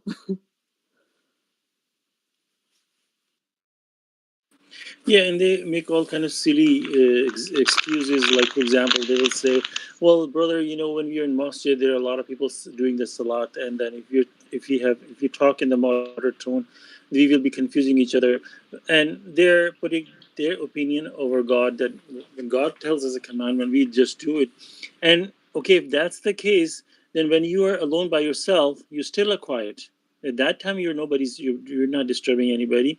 When you're sitting in a gathering, there are like 20 people sitting, and there's a group of people talking to each other, and they can totally understand, each group can understand their own conversation without being disturbed by other people. But when it comes to salat, it's completely different. And we know, we are reading at the moderate tone, it's not going to disturb anybody else, but they have all silly kind of excuses to just run around. Like they say, well, when we do the wudu, the reason we rinse our mouth is because when we're standing next to other people, that so they don't feel our bad smell. I mean, how bad smell yours that you need to rinse your mouth? I mean, you must have some gingivitis or some gum disease. But okay, if that's the case, if you're at home, if you're gonna do salat by yourself, then don't rinse your mouth. No, because they're locked into that system that these are the steps of wudu. I mean, they're still gonna do that.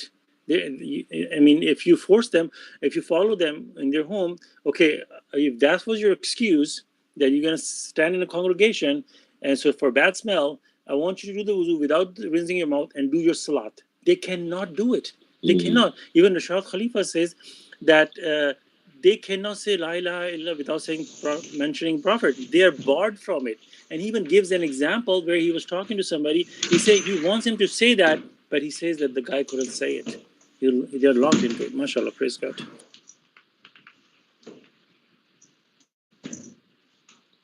Yeah, mashallah, the cases you mentioned is when they read the Quran and they don't accept what they can read. Actually, there's divine intervention and their eyes are closed and their ears are shut, so they can't read and they can't understand. They can read, but it's no use for them. They can't understand it. But I've also like had a so there is mashallah a new member in our Farsi Quran studies, and he comes from a very strong Shia background, and he is in touch with a group of people. He's guided, mashallah, but he is still and like in contact with a group of people who are trying to force, their thoughts on him. And they say, like, look here in this verse. It was one of the verses in chapter 19. There you can see the name of Ali in that surah. It's God saying Ali. Yeah. So it's either they can't understand or they are adding the stuff, and we know that Satan is behind everything, because they are idol worshippers. They see the name in that verse, and it doesn't make sense, of course. Actually, the word which is there is alaina, but it's like for us, or over us or something like that. But then they are looking at only 3 letters of it and say that that's Ali. I don't know how they're getting there, but that's the fallacy that they're making. Yes. Yeah, there's one verse where Ibrahim is mentioned, and in Arabic somewhere like Shia to Ibrahim or something like that, and they say, look, like Ibrahim was Shia, because it's different meaning, different concept, but Yeah, people that's like one of those guys that where it says Abraham was a monotheist, and he says Abraham was circumcised. circumcised. So he says Abraham was circumcised.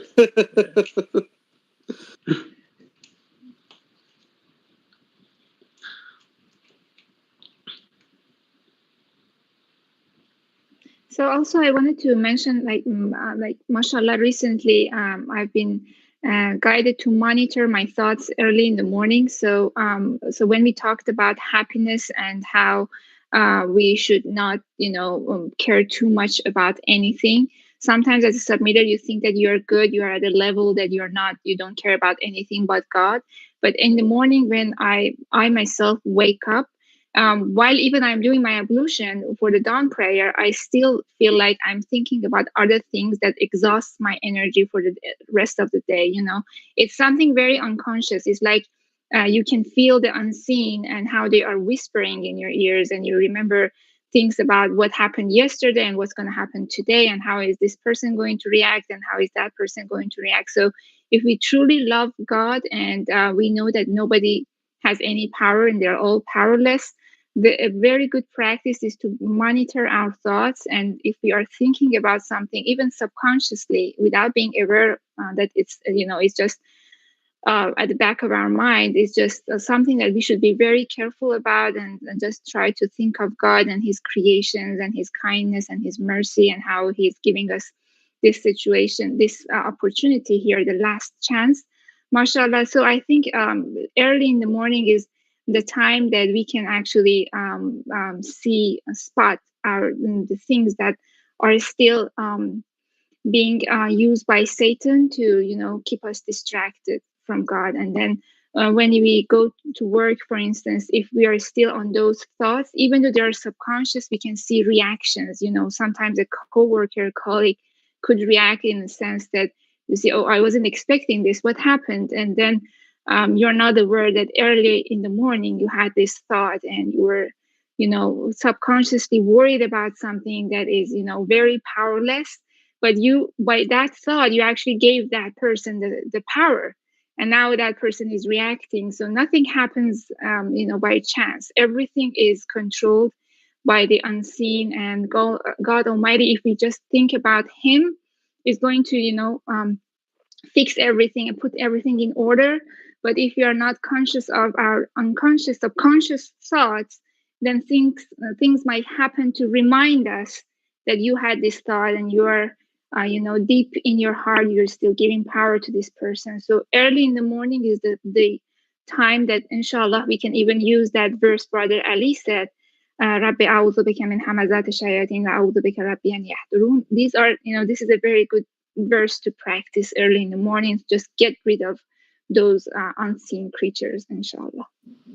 Yeah, and actually, the Messenger of the Covenant explained how, important it is that, you, even if you say this 200 times a day, he said it's not enough, because obviously, Satan is not gonna rest, so we have to actually keep that, at the, we shouldn't let our guards down at any time, basically, and just remember that, Satan is your most ardent enemy. He's not going to leave you alone. So we actually, I personally forget that a lot, right? So we have yes, to constantly mashallah, brother. remember And that. then, yeah, and when we forget, and then we see a reaction or something happening outside, and a coworker reacting in a certain way that you're not expecting, then you complain. And the moment you complain, even if it's something, so I complained the other day. It was just, I was sharing my feeling with Masood, and then in the afternoon, I bumped my head against the stair in my, in our apartment. So I thought that, oh my God, it's just, Satan is waiting for a little complaint to just take revenge, and just, I did it really hard. I bumped it really hard to the stairs. And so it's just, little things like this that we should try to avoid, inshallah. And that monitoring the thoughts and using that, do those two verses that are, a divine combination. There are multiple of 19. Then can protect us, inshallah. This is something I've been actually doing recently, mashallah. And we should thank God for actually giving us this magnificent brain and the things that God has created for us. For example, say the idea of habit. So we can create a habit out of it, like having this written somewhere in our car or in our office, or like have a background, as a desktop background for our computer, something like that, so that it reminds us every time that we see it and we repeat it. Then it becomes a habit, you know. So then we don't have to worry about it, because it has become a habit, and we do that subconsciously, and that would make it easier for us. And then, well, we will repeat it, and that's a good thing, because then inshallah we will be protected.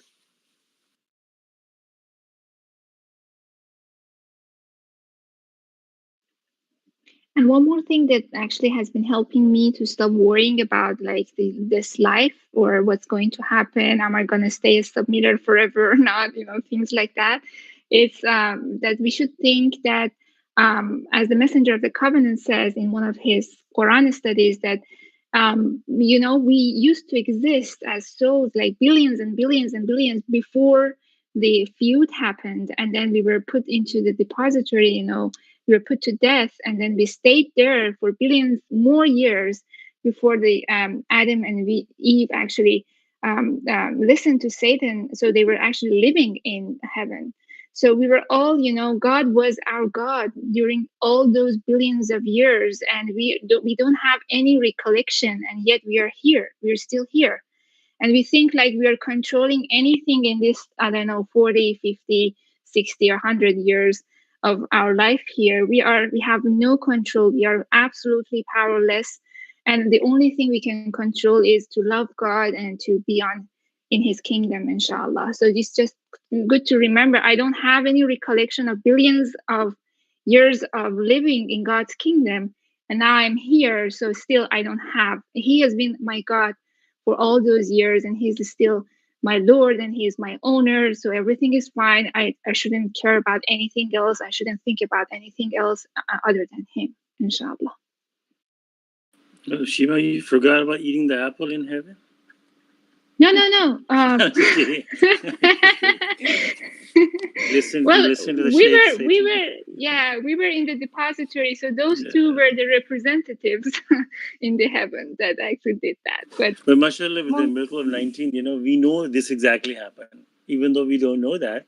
It's like somebody who was in a car accident and has lost the memory, and you tell them this is exactly what happened, and this person with all the evidence sees that, like his past videos, like he knows that that's what him, but he cannot remember anymore. But he knows that's him. So this is kind of us, that we for certainly know this what happened. We were there, but it's just that we don't remember it, mashallah.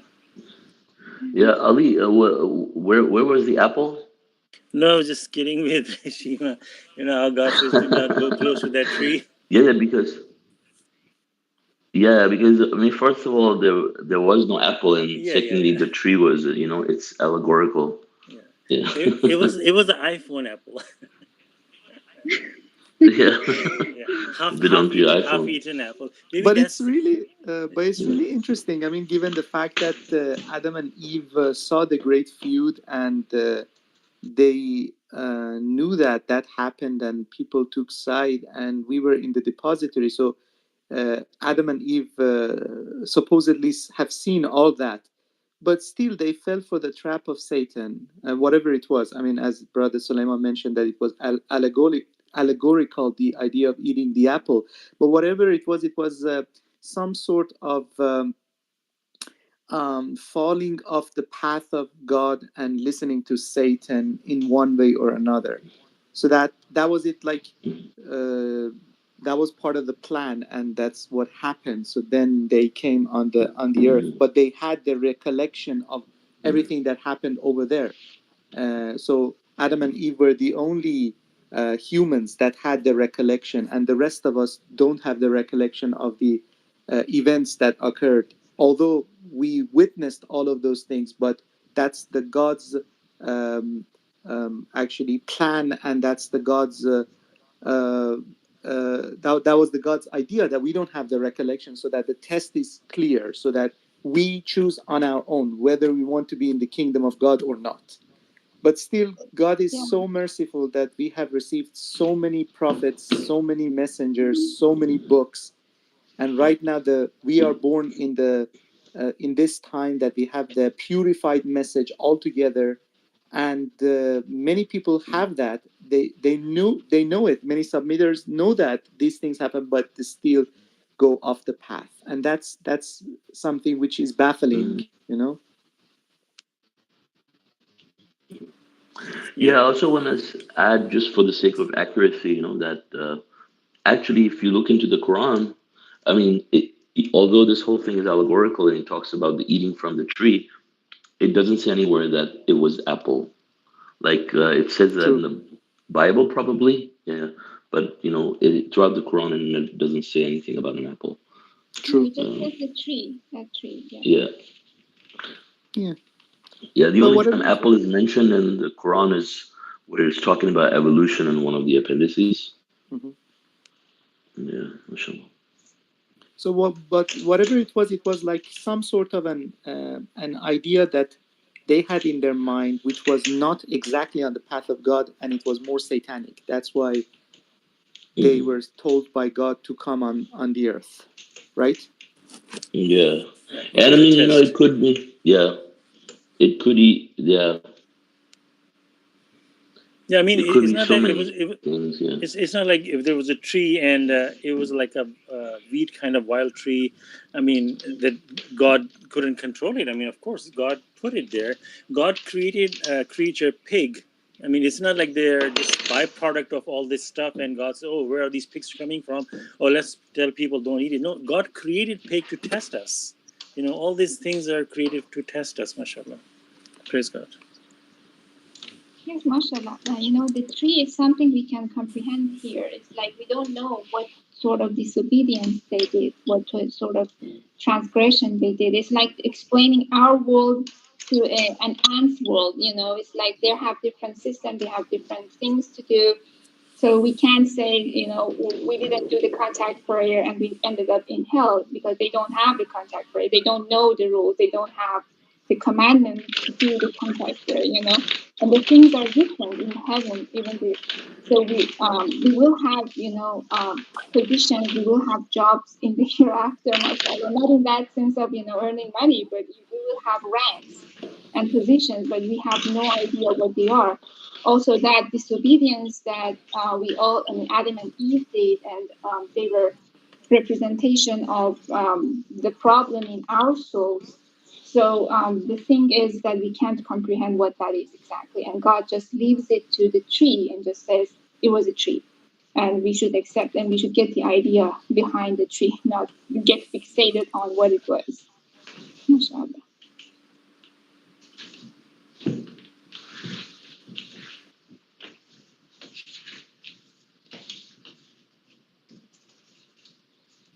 Brother Suleiman, I have another question, but inshallah, I will ask it after the session, after we stop the streaming, okay? MashaAllah. Okay. Okay, so before we stop the streaming, I just have a quick comment about the last Quran study. That I learned something very important, that sometimes we don't understand a verse, so we shouldn't be like harboring any negative thoughts about that. So, mashallah, there was that verse that God says that we have forbidden any. I'm gonna paraphrase, for annihilated communities to come back. So, mashallah, Solomon explained the first part that nobody's coming back. That's until that's 10 years before the day of judgment, and there's 10 years passes and the day judgment happens, then everybody comes back. So that was well understood. But then also I had another question in my mind, that when God says he has forbidden any annihilated communities to come back, so then I thought, what about those people? They are righteous, are they forbidden too? So that was the question in my mind, why God is separated too. I mean, everybody is forbidden from coming back, but why God is only mentioning the annihilated communities? And this is very important, that when God explains to you something or puts in your head, like, look, this is what it means, that's then you realize, oh wow, that makes sense. So until that point, if you don't understand a verse, then we should seek God's help to understand, and not to think that is there a mistake or what. I mean, never have, how Satan inflects you, that there's a mistake in all that thought that comes into your head for a second, these negative thoughts. So then I realized that why God is saying the forbidden communities. It is because the righteous don't even die, so they don't have to come back. See the technical difference between the dead and not dead. So the dead are the one who are annihilated, so they are forbidden to come back until the day of judgment. But the righteous, they go straight to heaven. They are never annihilated. They never die. So how then you see the picture? Now you say, "Oh wow, this is what it means." I mean, I was so confused. That makes perfect sense. Praise God. Yeah. Also, I think another thing to keep in mind is that when someone, like you said, mashallah, they go to heaven, right? So when someone goes to heaven, God says they don't want to come back. Why would they want to come back to this world? I mean, if they're in heaven, right? But the disbelievers, they know they're suffering. They're going to hell. They would be the ones who would want to come back to get another chance, but God says they won't. Yeah, mashallah. I mean, if you graduate with the A+ degree, somebody asks you want to go back and do the exam again, you say, of course not. I'm on the top of my list.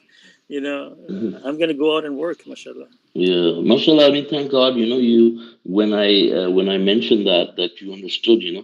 But subhanallah, but there's people that are so unfortunate that they are so hell bent on saying no, this is what will happen.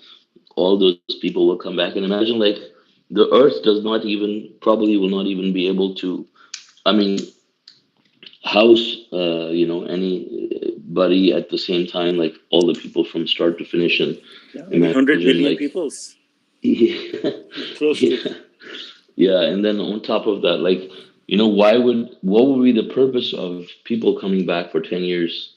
I mean, where did they learn that from? Like, I mean, you can't. It's like they reinvented the concept of reincarnation just by misunderstanding that one verse, and it's amazing how, like, it made sense to so many people. Like, I was actually surprised that you could just misunderstand something. One could just misunderstand something so bad and just come up with ideas. But then there's, I actually met another person who actually, I mean, not even that verse. I mean, who says he's a submitter and believed in the messenger and everything. But then he believed in the concept of reincarnation, and he said that, oh, if we continue to be bad, we'll just keep coming back until we fix ourselves. Like, where do you get these ideas? Like, if you're a submitter. Yeah, mashallah, if you really see God's help, this God will explain to you. It's the ego that resistance, mashallah. So, brother, did you say that there are submitters who think that they are going to get back here, like to be reincarnated? Well, so-called. So basically, one of them became a messenger, female messenger now. Oh, so she graduated to another level. Higher ranks. Yeah, higher ranks. What is after the messengership? Prophethood. Oh yeah. Or maybe becoming an angel. Unfortunately, Satan has many tricks up his sleeve. I mean, and so unfortunate to see these things, but they're real. They're happening. Unfortunately.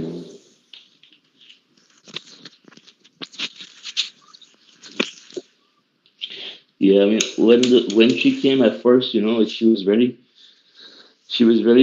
clever about everything she was doing. Like, she would do all these things. Like, she would say things, like really bad stuff, and like try to provoke people, and then when people would respond to her, then like, oh brother, like, start giving flowers and like love hearts and things like that, try to make the other person look evil, like you like the aggressor. And thank God, like, slowly, as time passed on, she came up with this idea and a few other ideas, and then she was completely exposed to everyone. So she's exposed. She doesn't have like followers, does she? Oh, you'll be surprised. Everybody manages to get followers, actually. Yeah. Someone says that, but I don't know if she has any followers. I don't know if female people who proclaim messengership, they get followers too. Yeah, I mean, we have now quite a few, quite a few females that have claimed messengership now. At least I know of 3 women who say they were submitters and then they claim to be messengers.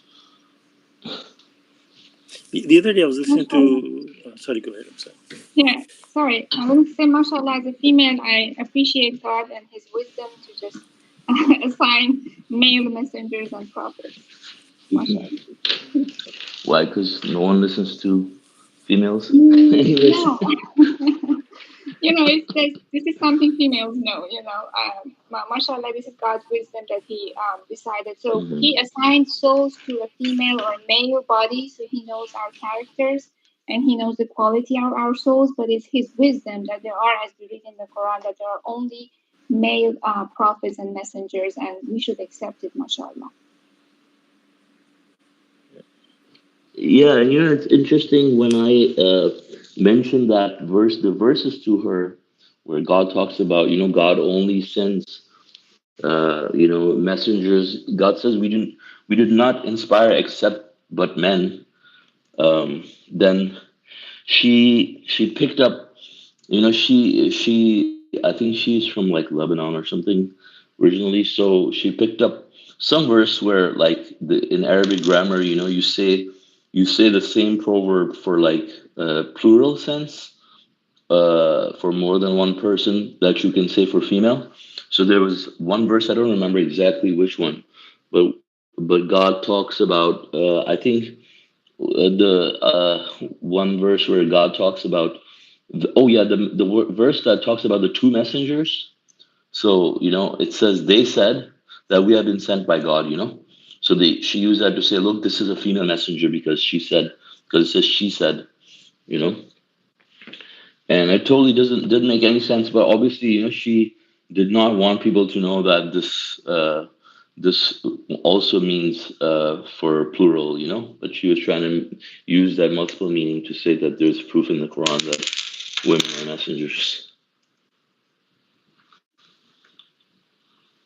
Yeah, mashallah, and there's a possibility that she's actually possessed because like people like Joseph Smith and or the Bahauddin and things like that. They are, I personally believe that they are possessed, and they might even hear things or see things that might inspire them that they are messengers, but they are actually. There's also one example, a person in New York. She actually published a book that she said was given to her by Jesus.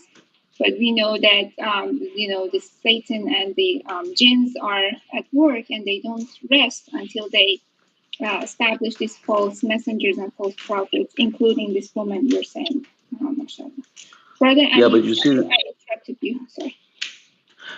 No, I was just gonna say everybody who goes to hell is possessed, basically, by the devil, because God says He makes their companions devils, their jinn companions, so they're all possessed by the devil, basically. The devil possesses people, to be on. That's what makes them, turn to their side, do what He says, listen to what He says. So they're the devil. I mean, they are in His possession. They're part of His kingdom. They're His constituents. So He possesses them. He harms them when He wants, and uses them. Tries to, control them. And so, by definition, they're all possessed. Yeah.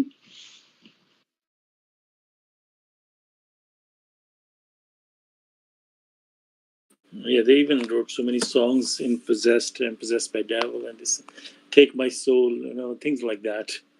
And like, how do they make those songs? Yeah, praise God.